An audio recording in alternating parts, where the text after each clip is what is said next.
नमस्कार, आप देख रहे हैं पुलिस वाला वेब न्यूज और मैं हूं आपके साथ कंचन। डबरा में आयोजित नवग्रह शक्तिपीठ प्राण प्रतिष्ठा महोत्सव का आज भव्य समापन हुआ, जहां 3 दिवसीय हनुमंत कथा के अंतिम दिन बागेश्वर धाम के पंडित धीरेन्द्र कृष्ण शास्त्री मीडिया से रूबरू हुए। उन्होंने नवनिर्मित नवग्रह शक्तिपीठ को सदियों तक याद रखा जाने वाला आध्यात्मिक और ऐतिहासिक केंद्र बताया। शास्त्री ने कहा कि शक्तिपीठ केवल डबरा ही नहीं बल्कि ग्वालियर, मुरैना, भिंड और दतिया सहित पूरे मध्य प्रदेश के लिए गौरव का विषय है। उन्होंने मंदिर की संरचना, सनातन परंपरा और विज्ञान के संबंधों पर भी विस्तार से चर्चा की और इसे श्रद्धालुओं के लिए अद्वितीय साधना स्थल बताया। डबरा में नवग्रह शक्तिपीठ प्राण प्रतिष्ठा महोत्सव के समापन अवसर पर बागेश्वर धाम सरकार के पीठाधीश्वर पंडित धीरेन्द्र कृष्ण शास्त्री ने मीडिया से बातचीत करते हुए कहा कि भव्य आयोजन को ऐतिहासिक बताया। उन्होंने कहा कि इस तरह के आध्यात्मिक केंद्र सदियों में एक बार बनते हैं और ये पूरे क्षेत्र के लिए आस्था का बड़ा केंद्र बनेगा। शास्त्री ने मंदिर की विशिष्ट संरचना पर प्रकाश डालते हुए बताया कि यहाँ 16 खंभों के मध्य 64 योगिनियों सपत्नीक नवग्रहों की स्थापना की गई है। उन्होंने इसे एक तांत्रिक शक्तिपीठ बताया जहां श्रद्धालुओं को विशेष आध्यात्मिक अनुभूति प्राप्त होगी। उन्होंने कहा कि इस शक्तिपीठ में दर्शन मात्र से भक्तों को नवग्रहों की प्राप्ति होती है। धार्मिक आयोजन की भव्यता का उल्लेख करते हुए उन्होंने बताया कि 3 दिनों तक चले इस महोत्सव में देश के प्रसिद्ध कथावाचकों ने अपनी उपस्थिति दर्ज कराई। इसमें पंडित प्रदीप मिश्रा, डॉक्टर कुमार विश्वास और स्वयं उन्होंने कथा का वाचन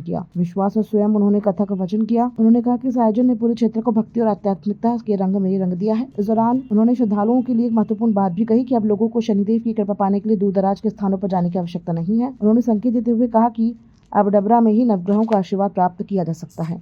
के द्वारा यह सालों के लिए नहीं सदियों के लिए ऐतिहासिक कार्य किया। संपूर्ण ग्वालियर, मुरैना, भिंड, दतिया और डबरा, इन सब के लिए, संपूर्ण मध्य प्रदेश के लिए ये गौरव की बात है। सापत्नीक सहित 16 खम्भों के मध्य में 64 योगिनी विद्यमान है। सापत्नीक सहित नवग्रह विराजमान है और 16 खम्भों के मध्य में 64 योगिनी विद्यमान है।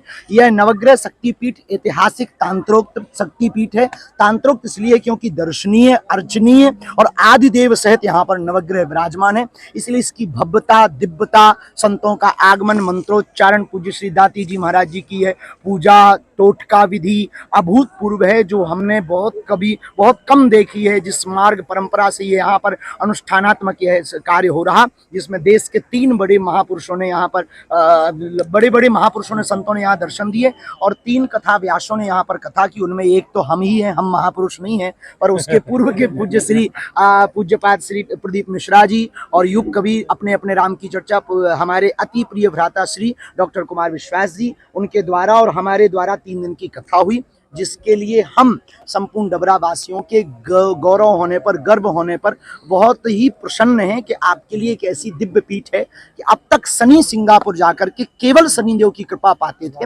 अब नवग्रहों की कृपा डबरा में आकर पाएंगे।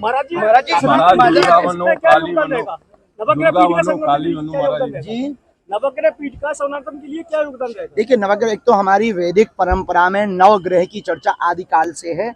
विज्ञानिकों ने अभी खोज कर पाए हैं कि ये 9 ग्रह हैं और हमारे रामचरितमानस में पहले ही गोस्वामी तुलसीदास जी आज से 400-500 वर्ष पूर्व में और रामायण में श्री वाल्मीकि जी पूर्ववत ही लिख गए। तो हमारी सनातन परंपरा में वो 9 ग्रह कौन हैं जो हमारे ऋषियों ने पहले से ही खोज लिए, उसके बारे में पढ़ने वाले विज्ञान के बच्चों के लिए ये अभूतपूर्व सनातन की परंपरा का एक पर्याय है। महाराज जी, यूजीसी रेगुलेशन पर संघ ने भी मोहर लगा दी है।